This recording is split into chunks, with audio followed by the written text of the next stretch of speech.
जीवात्माएं भगवान का अंश स्वरूप है, अतः प्रत्येक जीव द्वारा कृष्ण भावनामृत को जागृत करना वैदिक ज्ञान की सर्वोच्च पूर्ण अवस्था है। जो भगवान कृष्ण को जान लेगा, मैंने कहा ना, वो सब कुछ जान लेगा, वो सब कुछ जान लेगा, कुछ उसको कमी नहीं रहने वाली, कुछ नहीं रहने वाली। श्रीमद् भागवत में इसकी पुष्टि इस प्रकार हुई है। अहो बत स्वपचतो गरियान यजीवाग्रे वर्तते नाम तुभ्यम ते पुस्तपस्ते जुहुवु सस्रुआर्या ब्रह्मानुचूनाम गृणन्ति ये ते। हे प्रभु, आपके पवित्र नाम का जाप करने वाले भले ही चांडाल जैसे निम्न परिवार में क्यों न उत्पन्न हुए हो, किंतु वह आत्म साक्षात्कार के सर्वोच्च पद पर स्थित होता है। ऐसा व्यक्ति अवश्य ही वैदिक अनुष्ठानों के अनुसार सारी तपस्याएं संपन्न किया होता है और अनेक बार तीर्थ स्थानों में स्नान करके वेदों का अध्ययन किए होता है। ऐसा व्यक्ति आर्य कुल में सर्वश्रेष्ठ माना जाता है। कौन? जो आपका पवित्र नाम जपता है। वो चांडाल योनि में भी क्यों ना पैदा हो। हमारे यहाँ चांडाल निम्न वर्गीय लोग, ट्राइबल्स होते थे, और उनका खान पान अभी भी है। खेतों में चूहे की अधिकारी जब होती थी तो एक ऐसा ट्राइब्स है, ट्राइबल लोग हैं, आदिवासी लोग, वो चूहों को निकालते थे। जो ब्राह्मण लोग हैं उनके खेत हैं, जमींदारों के खेत हैं ऊंचे वर्ग के, उनके खेतों के, अभी तो खैर पेस्टिसाइड आ गया, पहले नहीं होता था, तो उनके खेतों के चूहों को निकालने के लिए चूहों को निकाल करके उनका भोजन ही चूहा खाना था। वो सोसाइटी को मेंटेन कर रहे हैं, उनको ऐसे किया गया। कुत्ते लेना, सियार लेना, उनको उनका मांस पका करके वो खाते थे। तो उनको निम्न वर्ग का कहा गया, उनको चांडाल कहा गया। उनको ब्राह्मण लोग कोई मंत्र नहीं देंगे, कोई उनको मंदिरों में आने के लिए अलाउड नहीं है। हम लोगों ने जातिवाद ऐसा किया। आज जब ब्राह्मण कभी, मैं ब्राह्मण हूं, पहली बात तो पहले बता दूं, इसलिए आज जब ब्राह्मण कभी कंप्लेन करते हैं ना कि हमारी तो अब कोई अस्तित्व नहीं रहा, अब तो बहुत रिजर्वेशन हो गया, मैं भी उस दौर से गुजरी हूं, उस दर्द से गुजरी हूं। लेकिन जब मैं इतिहास खोल करके देखती हूं तो जब ब्राह्मण वर्ग के पास जब बहुत ताकत थी और जिस प्रकार से उन्होंने ये काम किया छोटी जातियों के साथ, भेदभाव, मंदिर में आने नहीं दे रहे,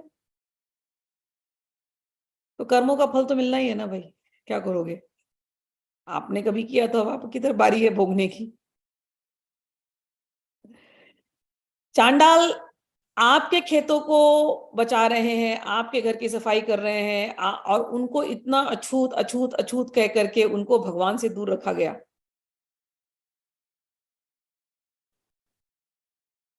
भगवान, ये भागवत का श्लोक है कि यदि यदि कोई चांडाल भी अगर आपका नाम लेता है तो वो पवित्र हो जाता है।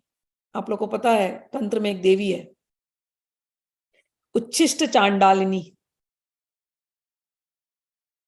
और एक गणेश जी हैं, उच्छिष्ट गणपति। जानते हैं इनकी पूजा कौन करते थे? ये चांडाल लोग करते थे। क्यों करते थे? ये समाज के उच्छिष्ट लेने वाले थे। इनको कौन देगा शुद्ध भगवान की भक्ति? ब्राह्मण तो नहीं देने वाले थे इनको।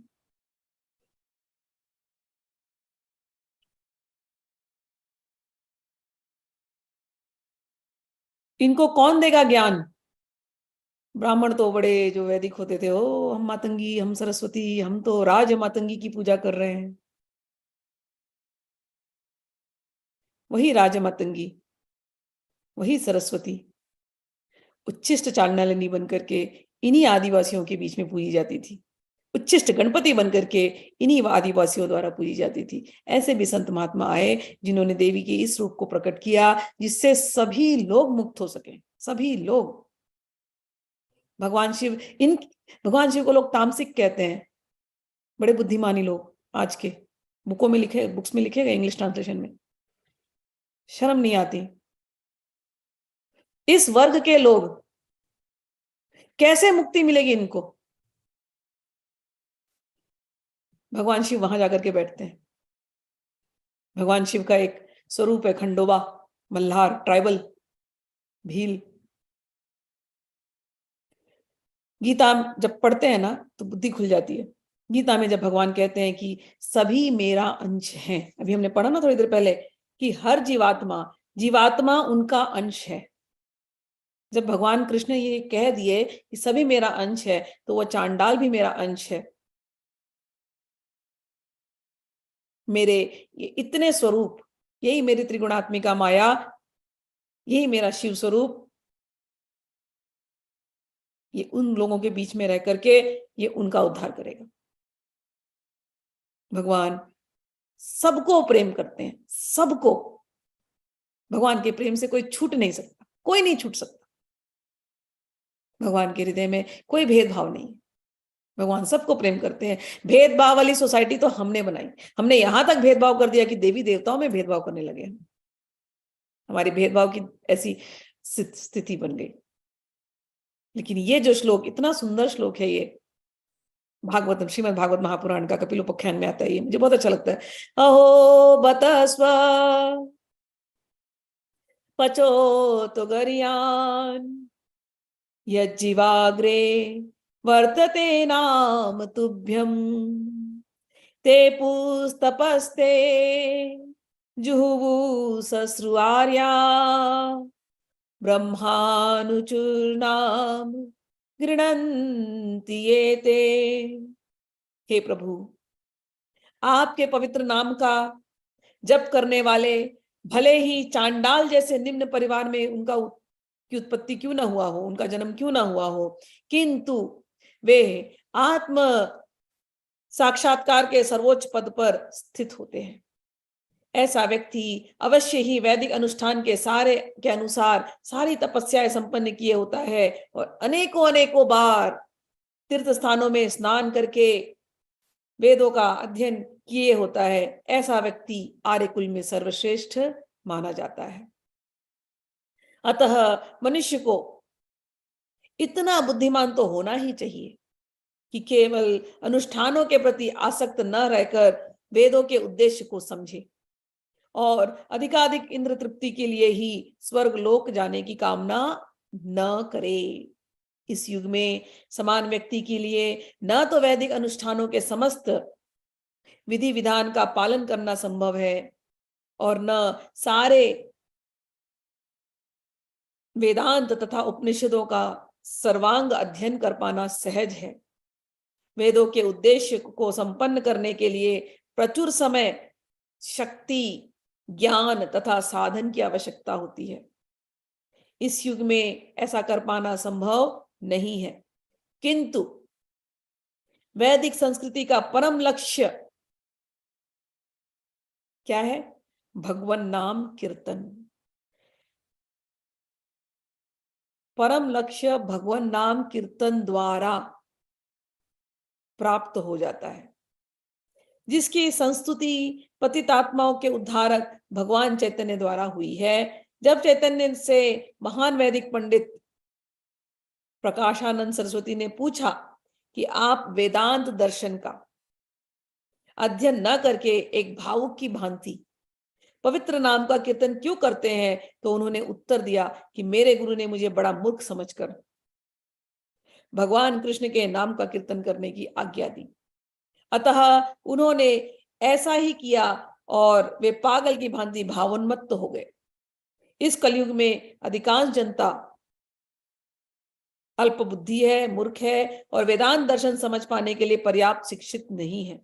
वेदांत दर्शन के परम उद्देश्य की पूर्ति भगवान के पवित्र नाम का कीर्तन करने से हो जाती है। वेदांत वैदिक ज्ञान की पराकाष्ठा है और वेदांत दर्शन के प्रणेता तथा ज्ञाता भगवान कृष्ण है। सबसे बड़ा वेदांती तो वह महात्मा है जो भगवान के पवित्र नाम का जप करने का आनंद लेता है।